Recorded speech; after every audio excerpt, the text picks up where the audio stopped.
Bharat matrimony पे मिलती है सबसे ज्यादा चॉइस। भारत मैट्रिमोनी ने लाखों रिश्ते बनवाए हैं। तो और क्या चाहिए? इंडिया की number 1 choice Bharat matrimony. Bihar की राजनीति में इस चुनाव से पहले एक यात्रा ने खूब सुर्खियां बटोरी। नाम था वोट अधिकार यात्रा और नारा था वोट चोर गद्दी छोड़। विपक्षी महागठबंधन ने दावा किया था कि ये यात्रा न सिर्फ जनता के भीतर नई जागरूकता पैदा करेगी बल्कि बिहार विधानसभा चुनाव का पासा भी पलट देगी। रोहतास से शुरू होकर 1300 किलोमीटर की दूरी तय करते हुए ये यात्रा कुल 21 जिलों से गुजरी।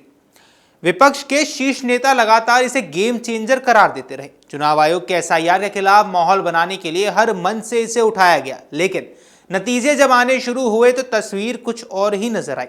जिन जिलों से ये यात्रा रफ्तार पकड़ती हुई गुजरी, उन्हीं जिलों में जनता ने विपक्ष के वोट चोरी वाले आरोप को पूरी तरह से नकार दिया।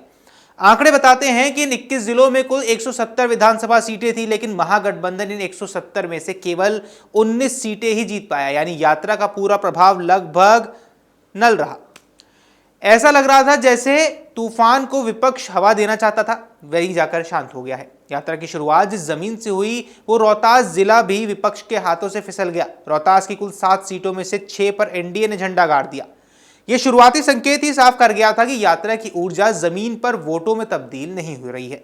रोहतास के अलावा शेखपुरा, नालंदा, लखीसराय, मुंगेर, सुपौल, दरभंगा, मुजफ्फरपुर, गोपालगंज और भोजपुर, इन जिलों में तो महागठबंधन एक भी सीट नहीं जीत सका। यानी जहां जहां यात्रा का कारवा पहुंचा वहां वहां विपक्ष को उम्मीद से कहीं कम समर्थन मिला। इतना ही नहीं, कई जिलों में तो विपक्ष महज एक सीट हासिल कर पाया। औरंगाबाद, नवादा, कटिहार, पूर्णिया, मधुबनी, पूर्वी चंपारण, सिवान और रोहतास, इन 9 जिलों में महागठबंधन को केवल एक एक सीट मिली है। कुल 69 सीटों वाले इन जिलों में विपक्ष सिर्फ 9 सीटें जीत पाया। यह आंकड़ा उस पूरी राजनीतिक रणनीति के सवाल के घेरे में खड़ा करता है जिस पर विपक्ष ने महीनों मेहनत की। लेकिन विपक्ष की परेशानी यही खत्म नहीं होती है। इस रूट पर एक नई पार्टी ने भी क्वाइटली खेल बिगाड़ दिया, जनसुराज पार्टी। 3 ऐसी सीटें थी जहां जनसुराज के उम्मीदवार और भाजपा के उम्मीदवार एक ही जाति समूह से आते थे। परिणाम यह हुआ कि मुकाबला त्रिकोणीय हो गया। इन सीटों पर जनसुराज को जितने वोट मिले वो जीत हार के अंतर से ज्यादा थे और इसका सीधा फायदा विपक्ष को मिल गया। अगर जनसुराज मैदान में नहीं होती तो महागठबंधन की सीटें 19 नहीं बल्कि 16 रह जाती। यानी जनसुराज ने 3 सीटों पर अप्रत्यक्ष रूप से राजद को जीत दिलाई है, जबकि मैदान में उसकी भूमिका वोट कटवा जैसी साबित हुई। यात्रा के असर की बात करें तो सिर्फ 3 जिलों में विपक्ष को थोड़ा बहुत फायदा दिखाई दिया। गया में 10 से 2 सीट, पश्चिम चंपारण में 9 में से 2 सीटें और सारण में 10 में से 3 सीटें। लेकिन इन तीनों जिलों को छोड़ दें तो बाकी सभी यात्रा मार्ग पर असर लगभग शून्य रहा है। ये साफ दिखा है कि जनता ने यात्रा के दावों को गंभीरता से लिया ही नहीं, या फिर विपक्ष उस नैरेटिव को मजबूत करने में असफल रहा जिसे वो पूरे चुनाव में उभारना चाहता था। यहां सबसे बड़ी चिंता की बात यह है कि विपक्ष की इस पूरी रणनीति का उद्देश्य सिर्फ बिहार तक सीमित नहीं था। पश्चिम बंगाल, केरल और तमिलनाडु में आने वाले चुनावों में भी वोट चोरी का मुद्दा उठाकर माहौल बनाने की तैयारी थी। खासकर पश्चिम बंगाल में जहां टीएमसी और भाजपा के बीच सीधी टक्कर होती है, विपक्ष को इस मुद्दे पर बड़ा हथियार मिला हुआ लगता था। लेकिन बिहार के नतीजों ने इस नैरेटिव की हवा निकाल दी है। जब बिहार की जनता ने इस आरोप पर भरोसा नहीं किया तो अब विपक्ष के लिए जरूरी हो गया है कि वह बंगाल में नया मुद्दा तलाश करें, नई रणनीति बनाए।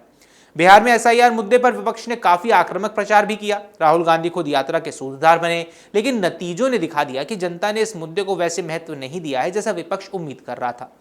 बिहार की राजनीति जाति गणित, स्थानीय समीकरण, उम्मीदवारों की छवि पर अधिक आधारित है और ये चुनाव भी उसी दिशा में गया।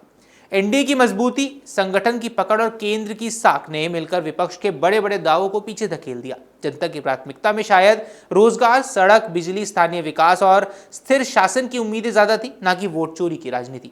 ऐसे में अब बड़ा सवाल यह है कि क्या ये यात्रा विपक्ष के लिए सीख बनकर उभरेगी? क्या वो इस पर नए सिरे से मंथन करेगा? और क्यों एक लंबी यात्रा, बड़े नारे, हाई प्रोफाइल नेता और हजारों किलोमीटर की राजनीति भी मतदाताओं की सोच नहीं बदल पाई? क्या ये रणनीति गलत थी? क्या मुद्दा जनता को समझ ही नहीं आया या जनता की प्राथमिकताएं कुछ और थी? ये चुनाव स्पष्ट कर गया है कि सिर्फ नारों से राजनीति का नैरेटिव नहीं बदलता। जनता उन मुद्दों पर वोट करती है जो उनके जीवन से सीधे जुड़े हुए होते हैं और यही विपक्ष चूक गया।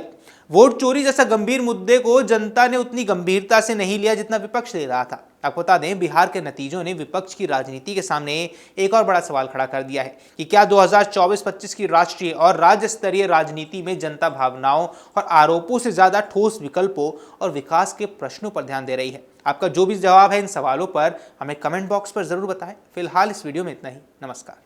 अगर आप ये वीडियो YouTube पर देख रहे हैं तो हमारे चैनल को सब्सक्राइब कर बेल आइकन दबाएं और Facebook पर देख रहे हैं तो हमारे पेज को लाइक करें।